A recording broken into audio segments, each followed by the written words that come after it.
السلام علیکم ورحمۃ اللہ وبرکاتہ۔ دوستو، آج کا ہمارا ٹاپک ہے حیران کن داستان۔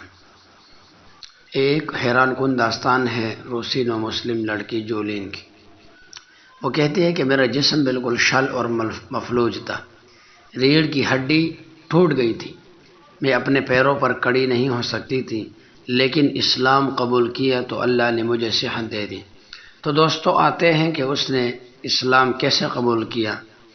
اس کا کہنا ہے کہ میں ایک کٹر مسیحی گھرانے میں پیدا ہوئی، نوجوانی میں ہی میری ریڑھ کی ہڈی ٹوٹ گئی، پھر فالج کا شکار ہو گئی، روس بھر میں علاج کرایا مگر کوئی افاقہ نہ ہوا، یعنی صحت نہیں آئی دوبارہ۔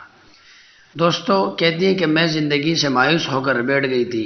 کسی نے کہا کہ بحر احمر ریڈ سی میں نہانے سے یہ بیماری ٹھیک ہو جائے گی۔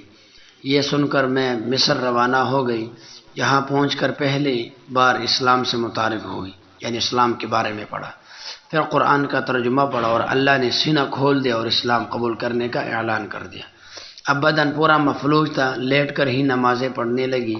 میں نے رب سے دعا کی کہ الہی، میں نے تیرا دین قبول کیا، تو مجھے شفا نہیں دے سکتا کیا؟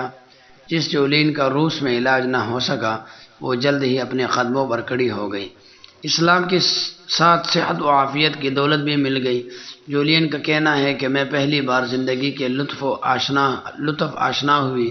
ایک کار حادثے میں پہلی میری کمر کی ہڈی ٹوٹ گئی تھی، پھر اوپر سے فالج کا بھی اٹیک ہوا، نچلا دڑ بالکل مفلوج اور بیکار ہو گیا، مگر میرے رب نے اپنے سچے دین کے طفیل مجھے کامل شفا سے نوازا۔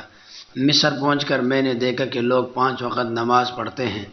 میں انہیں تعجب سے دیکھتی رہتی، کیونکہ اس کا میں نے روس میں کبھی مشاہدہ نہیں کیا تھا۔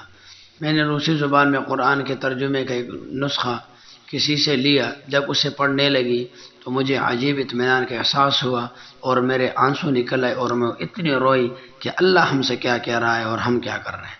دوستو کہتے ہیں کہ پہلی بار رب کی عظمت کا شعور پیدا ہوا اور میرے ہر سوال کا جواب قرآن میں ملنے لگا۔ میرے رب کا شکر ہے کہ اس نے اسلام کی دولت سے نوازا۔ پہلے میں اشاروں سے نماز پڑھتی تھی، اب جب دل چاہتا ہے تو مسجد بھی جاتی ہوں۔ میری زبان پر ہر وقت رب کے شکر کے کلمات جاری رہتے ہیں۔ اب تو مجھے اپنی بیماری بھی رب کی ایک بڑی نعمت محسوس ہوتی ہے، اگر یہ نہ ہوتی تو مجھے ایمان کی دولت بھی نصیب نہ ہوتی۔ تو دوستو یہ دیکھیں، اتنا زبردست اس نے ایک واقعہ بیان کیا ہے اور اتنا اچھا کام کیا کہ اللہ نے ایک تکلیف کے ذریعے اس کو اسلام کی دولت عطا فرمائی۔ وآخر دعوانا الحمدللہ۔